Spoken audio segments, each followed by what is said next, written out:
things that we felt violated Geneva Conventions. And then, what sort of things are we talking about? What sort of things are we talking about then? Well, we were using techniques like isolation, sleep deprivation, inducing hypothermia, using military working dogs. We used strobe lights and loud music for sensory overload. These things are all violations of Geneva Conventions for enemy prisoners of war.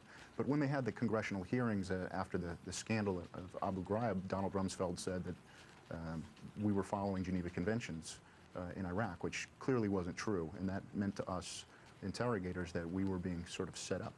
You obviously had some sort of crisis of conscience at some stage. What provoked that? Well, we were having problems with this all along. We were having moral problems, but we were being told to use these techniques, and we believed they were legal because of the guidelines issued by the Pentagon. So if you're issued an order, and it's a legal order, you believe it to be a legal order, you have to follow it. But once the scandal broke and we heard Donald Rumsfeld saying that we were following Geneva Conventions, we no longer used harsh tactics. And then when I returned to the United States, I went to the media. I also went to criminal investigators to report the things that I had done and some of the things I had seen. And I certainly saw much worse things than what I described to you. Units out there were interrogating detainees and breaking their bones. They were burning them. These people had contusions and cuts. It was pretty awful. We have to take at face value what you're telling us, Tony Langarinas. I mean, obviously, you appear sincere, but we can't vouch for our viewers exactly what you're telling us.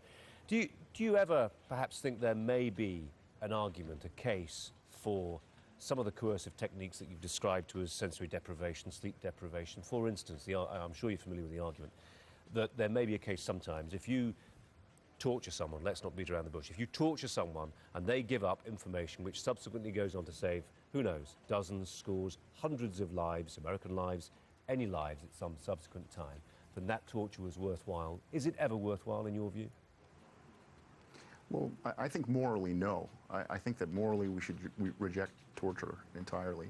But if you want a practical reason not to torture, I can tell you that 90% of the people that I dealt with, at least 90% of the people that I dealt with, were completely innocent of anything. And these were people that we were using. How can you be sure of that? How can you be sure? I mean, you're an interrogator, not a judge. You're right, or a mind reader. I should correct myself.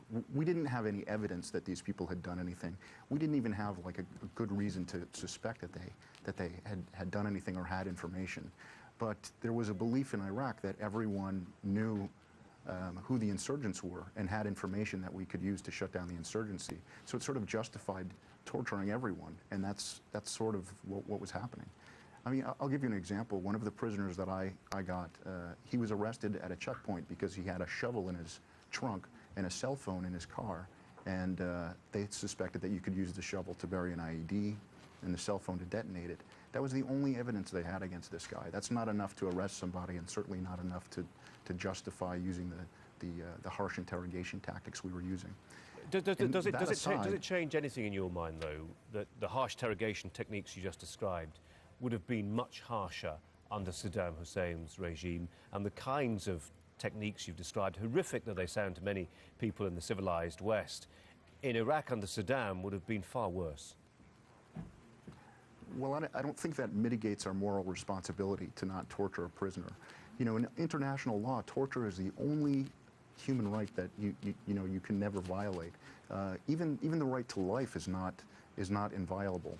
There are certain circumstances where you can put somebody to death, but international law says you should never torture people, and I think that should be a moral standard that we should hold. I don't think that we need to compare ourselves to Saddam Hussein. When we think back to those pictures... But if you want other practical reasons to... I'm sorry? No, carry on. Make your point. Well, if you want other practical reasons not to torture, I think that if you're trying to shut down an insurgency, it's the wrong thing to do, because you're actually fueling the insurgency. You're fueling the anger of the Iraqi people, because everybody there, they were either in custody themselves or they knew somebody, they had family members. This creates a lot of anger against us. Not to mention the argument that torture often produces bad intelligence. Well, you've only got to think back, haven't you, Tony Langarinas, to those pictures, of course, that we all remember that were beamed across the world of bodies being stacked up, people being put through all kinds of contortions for comic value, really, pictures being taken. The American authorities, of course, took action against those who perpetrated those activities, but obviously the propaganda defeat was there. Do you think it's still as bad at Abu Ghraib, or has the act been cleaned up? Well, actually, the Abu Ghraib got cleaned up almost immediately after the scandal, and continued to get cleaner and cleaner as the year that I was there went along.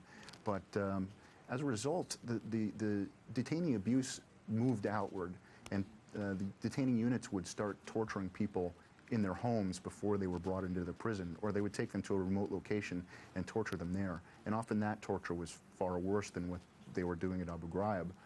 Well, I mean, Abu Ghraib was horrific, and it just became much more commonplace throughout Iraq, because they didn't believe that the interrogators in the prisons were going to be able to do their jobs. We know the Iraq War is the job as torturer. Yeah, we know the Iraq War is hugely polarizing for the American people. Midterm elections coming up, it's going to be a key issue, and hugely polarizing even for people who've served like yourself. What do your erstwhile colleagues make of what you're trying to do now? Do they consider you to be a traitor to the cause almost? I'm sure that there are some people who would feel that way, but all of the feedback that I've gotten from people that I served with has been very positive, frankly. The people that I served with, they feel the same way that I do. Tony Lagaranis, a former US Army interrogator. We appreciate your time. Thank you.